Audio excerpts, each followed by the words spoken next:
Pour voilà, vous donner quelques mots de vocabulaire, il y a l'obsolescence programmée, dont je vais parler, les minéraux de conflit, la traçabilité, traceability, l'obsolescence programmée, c'est aussi planned obsolescence. Qu'est-ce qu'on a d'autre? 1 ampère, 2 ampères, 3 ampères, l'intensité du courant. L'électronique grand public, just my translation of consumer electronics industry. Et il y aura certainement d'autres termes auxquels je n'ai pas pensé parce qu'on se rend toujours compte, n'est-ce pas, Rémi, en plein discours, qu'il y a des choses qu'on n'a pas annoncées. Ah oui, il y a la loi Dodd-Frank Act de 2010. Voilà. Et on verra bien ce que j'ai oublié de vous dire. Et je vais commencer. Mesdames et messieurs, chers collègues, aujourd'hui je vais vous parler de ce que j'ai dans ma poche gauche. Alors, c'est pas un pistolet, et non, Gaspard, je ne suis pas content de te voir. C'est mon Fairphone. Alors, là, je ne sais pas si on voit bien, mais en général, quand je le sors de ma poche et que je le pose sur une table, je finis généralement par avoir une petite conversation de 3 minutes avec la personne qui l'a vu. 3 minutes, parce que j'essaye vraiment de me limiter. J'essaye de ne pas trop ennuyer les gens avec ça. Mais ici, vous êtes captifs, alors c'est parti pour au moins 10 minutes de discours sur le Fairphone. De quoi s'agit-il? Il s'agit du seul smartphone, de la seule entreprise qui fabrique des smartphones qui essaye de résoudre tous les problèmes qui existent dans cette industrie. Et il y a vraiment toute une liste de problèmes. C'est une entreprise néerlandaise, une entreprise sociale qui a été fondée en 2013 et qui a produit un premier modèle de Fairphone. Et celui que j'ai entre les mains est le deuxième modèle, le Fairphone 2. Alors, quels sont les problèmes dont je parlais il y a un instant? Vous le savez peut-être déjà, les produits électroniques et les smartphones notamment sont pleins de minéraux qui très souvent sont des minéraux de conflit. On a notamment le coltan ou tantale, l'étain et le tungstène. Et le quatrième, c'est l'or. Ces 4 minéraux sont des minéraux qui ont été identifiés comme étant des minéraux de conflit dans la loi Dodd-Frank qui a été passée aux États-Unis en 2010. C'est une loi qui a été votée après la crise économique et qui visait à résoudre toute une série de soucis qui existaient dans le monde de la finance, mais en passant, s'attaquait également à cette question des minéraux de conflit. Par l'industrie de l'extraction des minéraux de conflit, il y a toute une série de violations des droits de l'homme qui ont lieu notamment dans la région du Kivu, en République démocratique du Congo. C'est des industries minières qui voient généralement les travailleurs ne recevoir qu'une très faible rémunération. Ils travaillent dans des conditions très difficiles qui mènent parfois à la mort des mineurs. Il y a donc ces métaux dans les smartphones. On utilise notamment le tantale pour sauvegarder les données une fois que la batterie est éteinte. Le tungstène sert dans les moteurs qui font vibrer les téléphones. Et l'or est présent dans de nombreux circuits, ainsi que l'étain. Donc ça, c'est un premier souci, c'est ces minéraux de conflit. Ensuite, il y a les conditions de travail, non seulement dans ces mines, mais également dans les usines, dans les fabriques où ces téléphones sont montés. Les conditions sont parfois très dures, surtout le temps de travail dans ces usines, qui sont pour la plupart en Chine. Et troisième problème, l'obsolescence programmée. Là, c'est plutôt une considération, un problème d'ordre environnemental. En moyenne, on jette son téléphone tous les 18 mois. Donc le consommateur moyen garde son téléphone 18 mois avant de le remplacer. Et parfois, c'est tout simplement parce que l'écran est cassé. Voilà, vous pouvez voir. Ou parce que la batterie ne dure vraiment plus longtemps. Et parce qu'il y a un élément qui ne marche pas, on est obligé de remplacer tout le téléphone avec tout ce que ça représentait en déchets, en production non nécessaire, etc. Donc voilà pour ce qui est des problèmes. Maintenant, les solutions. Quelles sont les solutions que cette compagnie apporte? Alors, premièrement, pour tout ce qui est des minéraux de conflit, il y a la traçabilité. On fait en sorte d'utiliser des matériaux responsables. En fait, c'est un petit peu plus compliqué que ça. Mais Fairphone est la seule entreprise qui produise des smartphones qui fait vraiment attention à sa chaîne d'approvisionnement en métaux.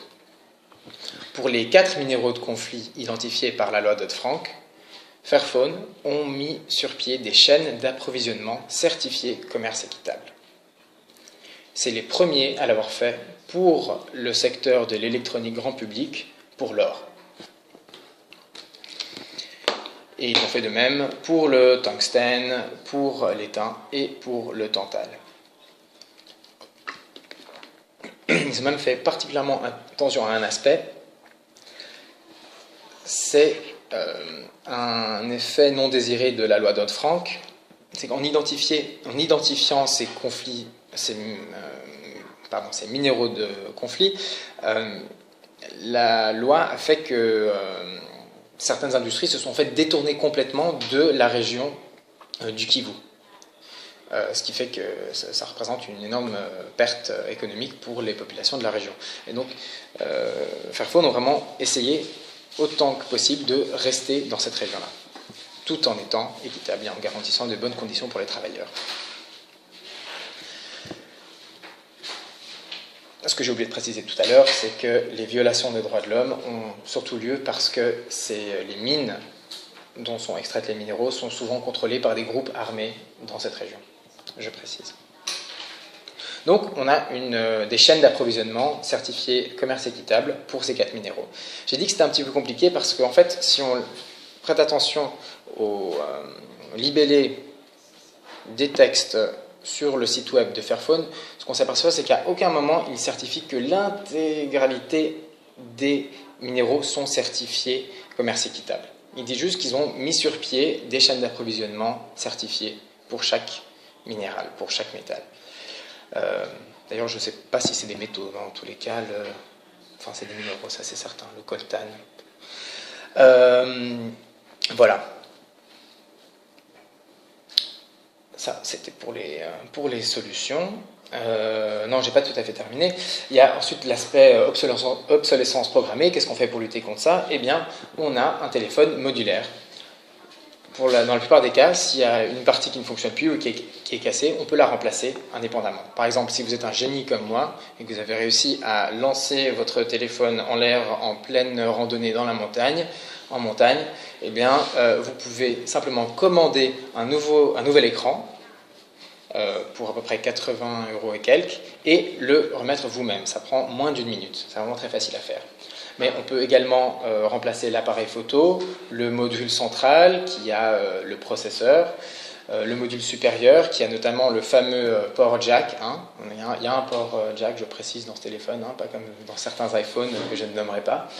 On peut également changer le module inférieur que vous ne voyez pas. En fait, je pourrais l'ouvrir là, mais on fera ça une autre fois. Dans le module inférieur, il y a la partie qui vibre et le haut-parleur. Et surtout, on peut surtout changer la batterie. Maintenant, pour la plupart des smartphones, c'est plus possible. Si la batterie ne tient plus, il faut soit l'amener à réparer, et j'imagine que selon les cas, on n'a plus droit à sa garantie, soit changer le téléphone. Voilà, donc, en gros, un petit peu la réponse à tous ces problèmes. Ce n'est pas une réponse toujours complète et parfaite, mais vraiment, ils font un énorme effort pour arriver à résoudre ces problèmes. Maintenant, la troisième partie de mon petit discours, quelle a été mon expérience avec ce téléphone. Déjà, pourquoi est-ce que j'ai décidé d'en acheter un? J'étais au courant de la question des minéraux de conflit depuis un certain temps. Et puis, je ne sais plus comment, j'ai été mis au courant également de l'existence des Fairphone. Et je me suis dit, ah, ça pourrait être vraiment une solution, enfin quelque chose auquel je pourrais penser la prochaine fois que j'achèterai un téléphone. Et puis, j'ai perdu mon téléphone. Alors là, je me suis dit, bah voilà, hein, c'est l'occasion. Je l'ai commandé. Et là, j'ai dû attendre un certain temps. Il y a eu beaucoup d'enthousiasme, beaucoup de gens ont commandé ces téléphones, et je ne sais plus combien de temps j'ai attendu, je crois 4-5 mois avant qu'il arrive.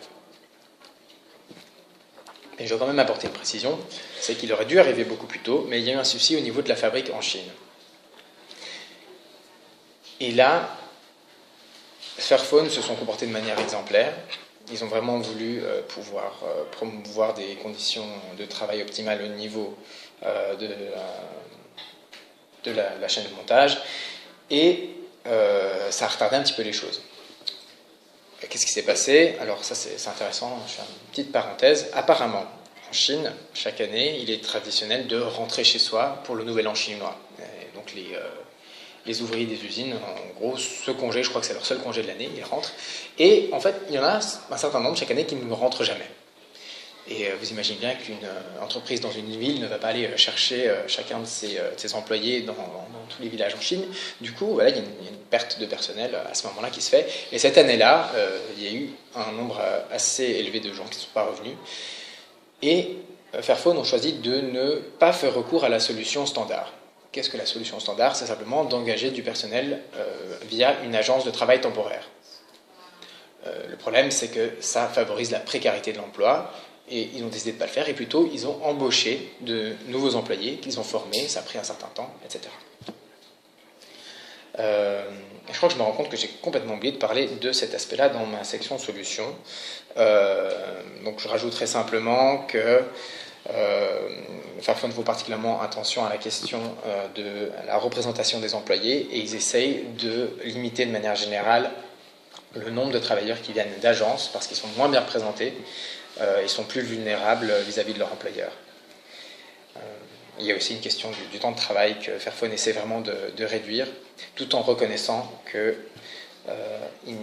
n'arrivent pas au niveau espéré. Allez, je vais quand même vous donner les chiffres. Dans ces usines, ils essaient leur objectif est d'arriver à 60 heures par semaine, comme maximum donc, mais ils n'y arrivent pas toujours. Et ils essaient de faire en sorte que les employés aient au moins un jour de libre par semaine. Et là encore, ils y arrivent presque tout le temps, mais pas tout à fait. Donc vous vous rendez compte de ce que ça peut être ailleurs. Voilà, donc j'en reviens à ma dernière partie. Où est-ce que j'en étais? Oui, j'ai attendu très longtemps avant de le recevoir, et je l'ai enfin reçu un beau jour. Et là, je dois dire qu'au niveau de la fonctionnalité, j'étais vraiment ravi. Pour moi, ça fait vraiment tout ce qu'un smartphone devrait faire. Il est rapide, l'écran est très grand. Je ne sais pas quoi vous dire, il y a 2 cartes SIM, ça c'est un avantage par rapport à beaucoup de modèles. Il y a un appareil photo devant, derrière qui fonctionne très bien. Le système d'exploitation, c'est Android. J'en suis très content. Ensuite, j'ai eu quand même un premier souci, c'est le détecteur de proximité. Alors, je crois que beaucoup d'utilisateurs de smartphones ne se rendent même pas forcément compte qu'ils en ont un, mais c'est ce qui fait que l'écran se désactive lorsque vous êtes au téléphone et que vous parlez. Il se trouvait que sur le mien, il ne se débloquait pas. Donc, je commençais un appel, et puis je voulais raccrocher, et je ne pouvais pas, parce que l'écran ne marchait plus. Ça, c'était un peu embêtant, mais je me suis renseigné en ligne. En fait, c'était très facile à régler. J'ai juste ouvert mon téléphone, comme moi je peux le faire et vous ne pouvez pas. J'ai pris, en l'occurrence, de l'air comprimé, mais je pense qu'en soufflant, ça va très bien marcher. J'ai pchit sur mon détecteur, je l'ai remis, pas de problème. Plus de problème. Ensuite, j'ai eu un deuxième souci. Cette fois-ci, c'était avec ma batterie. Je ne comprenais pas, mais j'avais de plus en plus de mal à le charger, et un jour il s'est complètement déchargé et je n'avais plus du tout à le recharger. Là encore, j'ai été renseigné, et il conseillait d'utiliser différents chargeurs, parce qu'il faut savoir que en fait le Fairphone est livré sans chargeur. Fairphone considère qu'il y a suffisamment de chargeurs dans la nature pour qu'on n'ait pas besoin d'en fabriquer encore plus. Mais du coup, il faut trouver un chargeur qui fonctionne, et j'ai fini par comprendre, je ne sais pas pourquoi, qu'avec le mien, il fallait qu'il y ait au moins 2 ampères. sinon ça ne charge pas. Donc j'ai trouvé un chargeur avec 2 ampères d'intensité, et depuis j'ai plus ce problème-là. Problème numéro 3, qui est quand même survenu, là, je vous l'ai décrit tout à l'heure, je suis assez doué, j'ai complètement démonté mon écran. Et c'est un problème que j'ai pu résoudre assez rapidement grâce au fait que c'est un smartphone, un Fairphone, pardon, parce que j'ai commandé un nouvel écran pour 85 € je pense. Bon, c'est entre guillemets cher, mais je l'avais cassé moi-même. Et j'ai remis le nouvel écran, et là, encore une fois, le problème était résolu. Si ce n'est qu'il y a quand même un autre souci, au bout d'un certain temps, il y a toute une tranche de ce nouvel écran qui ne fonctionnait plus. C'est un problème que j'ai signalé à Fairphone, et là ils ont été vraiment très compétents, ils m'ont tout de suite répondu, et j'ai rempli un formulaire, j'ai renvoyé mon écran par DHL. Ça c'était un petit peu embêtant, bon j'en parlerai une autre fois, mais enfin en gros il faut attendre longtemps que quelqu'un vienne vous prendre votre colis. Le colis repart, et au bout d'un certain temps il revient, et tout ça gratuitement, et l'écran fonctionne. Jusqu'à ce que, évidemment, je suis un génie, on le laisse tomber encore une fois. Là, cet écran intact, il est intact l'autre écran, hein, ne fonctionne plus du tout. Mais heureusement, j'avais un écran de rechange, c'est-à-dire un écran, comme vous le voyez, en 1000 morceaux, mais qui fonctionne très bien. Donc voilà, maintenant, je devrais essayer de voir si ce deuxième écran est encore sous garantie, mais vu que c'est moi qui l'ai laissé tomber, en fait, j'en doute. Là, c'est un peu moi qui traîne. Mais voilà. Mon téléphone fonctionne très bien, c'est ça qui compte. Ma conclusion à présent. Est-ce qu'il faut acheter un Fairphone? Les gens me posent la question, après que j'ai raconté une version beaucoup plus courte de ce discours que je viens de prononcer. Oui, il faut acheter des Fairphones. Alors on me dit, oui mais c'est cher, ça coûte 545, en tout cas 545 €, c'était le prix à l'époque où je l'ai acheté. Oui mais ça c'est le prix d'un smartphone. Après, plutôt vers le haut de la gamme, 545. Il y a des gens qui, comment dire, on est trop habitués à penser que ça coûte moins cher. C'est un petit peu comme la nourriture bio. On paye avec la nourriture bio un prix écologique et en santé pour avoir la nourriture moins chère. Pardon, pas avec la nourriture bio, mais donc avec la nourriture non bio. Et donc on a pris l'habitude de penser que la nourriture était très bon marché. Alors que ce n'est pas vraiment le cas. Et on a pris l'habitude de penser qu'on pouvait avoir un smartphone haut de gamme pour quelques centaines d'euros, alors que ça coûte plus cher. On me dit oui, mais il y a eu toute ta série de problèmes là que tu as dû résoudre. C'est vrai que j'avoue que c'est assez fatigant. Mais moi je vois le problème dans l'autre sens. Il faut que plus de gens achètent des Fairphones, parce qu'à ce moment-là, Fairphone deviendra une entreprise beaucoup plus importante, ils auront beaucoup plus de moyens, et il y aura beaucoup moins de problèmes, ils auront beaucoup plus de moyens pour anticiper tout ça, faire en sorte que ça n'ait pas lieu, par exemple, le problème que j'ai eu avec le détecteur de proximité, tout ça. Et ensuite, on pourrait me dire, oui, mais c'est pas parfait, ils ne garantissent pas que tous les minéraux sont complètement hors conflit, etc. Oui, mais alors là, je peux répondre, oui, d'accord, il n'est pas parfait, mais qui dit mieux. Et voilà, sur cette note, je vais terminer mon discours. Merci.